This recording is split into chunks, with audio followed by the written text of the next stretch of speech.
मंडळी नमस्कार. मुक्ताबाई ते शांताबाई या मालिकेच्या आजच्या भागात आपण जनाबाईंचा एक वेगळा अभंग पाहणार आहोत.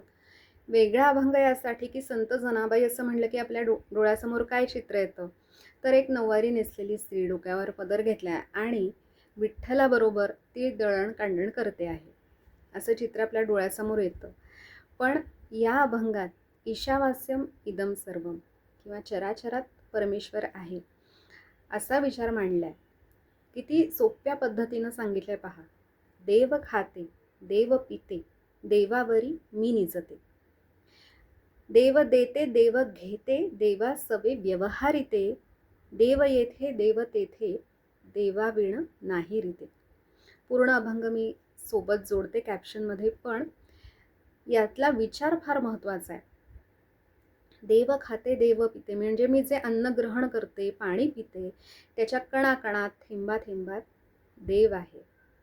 जिथे मी निसते त्या जमिनीच्या कणाकणात परमेश्वराचा वास आहे. मी दुकानात जाईन, जे म्हणजे पैसे देईन, काही सामान घेईन आणि हा व्यवहार ज्याच्याबरोबर होईल या सगळ्यामध्ये परमेश्वर आहे. जे जे भेटे भूत तेथे मानेचे भगवंत. तो दुकानदार सुद्धा परमेश्वराचंच एक रूप आहे.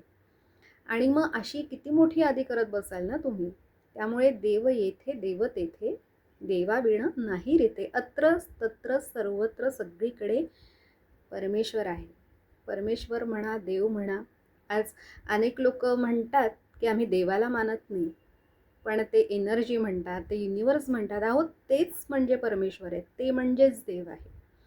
आपल्यापेक्षा कुठली तरी एक शक्ती मोठी आहे, ती मान्य करणं, त्या शक्तीला शरण जाणं म्हणजे देव मानणं आहे, बाकी काही नाही. एनर्जीसुद्धा हिअर देअर एव्हरीवेअर म्हणजे. आणि यात सुद्धा बघा, जनाबाईंनी फक्त सजीव गोष्टींचा उल्लेख केलेला नाही आहे. म्हणजे जसं दुकानदार आहे तसं ते सामान असेल, त्या बदल्यात दिलेले पैसे असतील किंवा जमीन असेल, सगळ्यामध्ये तो परमेश्वराचा वास आहे हे त्या सांगतायत. भूजल तेज समीरखा रवि शशी काष्ठादिकी असे भरला. स्थिरचर व्यापुनी अवघा तो परमात्मा दशांगुळे उरला. रामा रामा रामा हरे हरे. हे आपण कीर्तनात सुद्धा कधी ऐकलं असेल. पण म्हणजे बघा ना, आपण सुद्धा कशाला पटकन म्हणजे लाथ मारणं हे चांगलं समजत नाही. पाय चुकून लागला तरी आपण नमस्कार करतो किंवा अगदी जमिनीला सुद्धा पादस्पर्शम क्षमस्व मे असं म्हणतो. किंवा भरतनाट्यमच्या नृत्यांगना जर आपण पाहिल्या असतील, त्या सुरुवातीला जो नमस्कार करतात नृत्य सुरू करताना, जमिनीला हात लावून डोळ्यांना हात लावतात. जमिनीला नमस्कार का करतात? आम्ही पायाने तुझ्यावर आघात करतोय. एरवी सुद्धा आपले सण पाहिले, पाटी पूजन करतो आपण.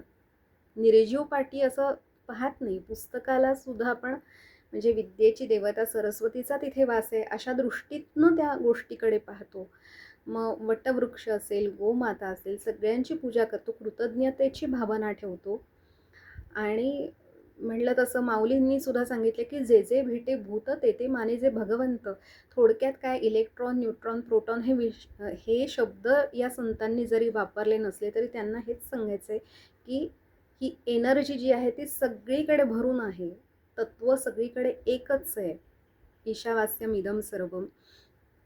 त्यामुळे आपण जर कुठल्याही गोष्टीची अवहेलना केली तर आपण देतो तेच आपल्याला परत येतं. कारण आपल्याला वाटतं की आपण वेगळे आहोत. पण 4 माठ असतील मातीचे, मडकी असतील, घट असतील, तर ती एकाच मातीतनं तयार झालेत. त्या जर 4ही गोष्टी फुटल्या, त्याचा चुरा झाला तर ती पुन्हा मातीच होणार आहे. तसेच आपण एनर्जी म्हणून सगळे एकच आहोत. त्या देहाच्या आवरणामुळे आपण एकमेकांना वेगळं मानतो, द्वैत भावना आपल्यामध्ये असते, पण खरे आपण त्याचेच अंश आहोत. म्हणजे काय, तर हेच आहे की सगळीकडे ती एनर्जी भरून आहे. आणि म्हणून ती श्रद्धा असेल तर खरोखर आपलं कल्याण होतं. आपण कुणाला तरी शरण जातो, मग त्याला तुम्ही नाव काहीही द्या, कोणत्याही देवाला तुम्ही शरण जा, पण ती श्रद्धेची भावना जी आहे ती महत्त्वाची आहे आणि ती असली की आपल्याला मार्ग सापडतो. मग तेव्हा कुठे असतो तुमचा देव असं म्हणतात की नाही लोकं, पण कुठून तरी मार्ग सापडतो. म्हणजे ती मूर्ती प्रकट झाली आणि बोलायला लागली असं जरी दृश्य तुम्हाला प्रत्यक्षात दिसलं नाही, तरी तुम्ही जेव्हा मनापासून साथ घालता, तेव्हा मग तुमच्या आजूबाजूने जाणारं कोणीतरी काहीतरी बोलून जातं किंवा काहीतरी एखादा टीव्हीवरचा संवाद असतो, काहीतरी वाचनात येतं आणि तुम्हाला पटकन मार्ग सापडतो. मग ती आर्थिक अडचण असू दे, आरोग्याच्या संदर्भातली समस्या असू दे, तुम्हाला मार्ग असा काही सापडतो वाटतं, अरे या गोष्टीतनं आपण बाहेर पडू असं वाटलंच नव्हतं आणि मी त्यांचं स्मरण केलं, स्वामींचं स्मरण केलं, भगवंताला स्मरलं आणि हा काय चमत्कार झाला, असे अनुभव येतात. हा श्रद्धेचा परिणाम असतो. आणि खरंच आहे की अनेक गोष्टी आपल्या हातात नसल्याचाच अनुभव आपल्याला येतो. म्हणजे आपल्याला वाटतं आपण केलं, पण त्यावेळेला सगळ्या गोष्टी अनुकूल असल्यामुळे आपण त्या करू शकलो असतो. म्हणजे आपली तब्येत ठीक असते, आपली गाडी वेळेत पोचते, अशा अनेक गोष्टी असतात. नाही तर घटना पाहिल्या तर बापरे, यांच्या हातात काही नव्हतं, आपल्या हातात काही नव्हतं. अशा कितीतरी गोष्टी असतात. आणि त्यामध्ये साधा एक श्वास आपण बोलता बोलता घेत असतो, कामं करता करता घेत असतो एकीकडे, पण तो एक श्वासही अधिकचा त्याच्या इच्छेविरुद्ध घेऊ शकत नाही. त्याची इच्छा नसेल तर झाडाचं पानही हलत नाही म्हणतात. तर खरोखर ती सगळी ईश्वरेच्छाच आहे, हे नम्रपणे मान्य केलं की मग आपला सगळा अहंकार गळून जातो आणि माझ्याकडे देव माझा पाहतो आहे, ही भावना जर आपण ठेवली ना, तर आपल्याकडनं सतत चांगलीच कर्म घडत राहतील. कारण CCTV असो वा नसो, देवाचा CCTV सतत आपल्यावर रोखलेला असतो, हे कधीही विसरता कामा नये. कारण देव येथे, देव तेथे, देवाविण नाही रीते. मंडळी, तुम्ही फार सुंदर असा प्रतिसाद देताय मुक्ताबाई ते शांताबाई या मालिकेला आणि या विषयावरती मी व्याख्यानं देत असते. गाण्याचे कार्यक्रम झालेले आहेत.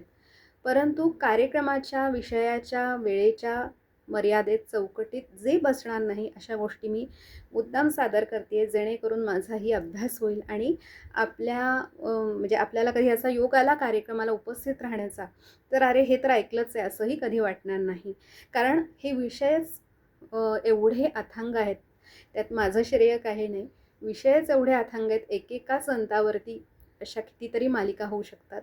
एवढं त्या संतांचं, कवींचं योगदान आहे आणि म्हणून एक थेंब त्याचा आस्वाद घेण्याचा आपण अक्षरशः प्रयत्न करतोय. तर भेटत राहूया. तुमच्या प्रतिक्रिया येत राहू देत. मला फॉलो करत राहा. आपण जोडलेले राहू. धन्यवाद.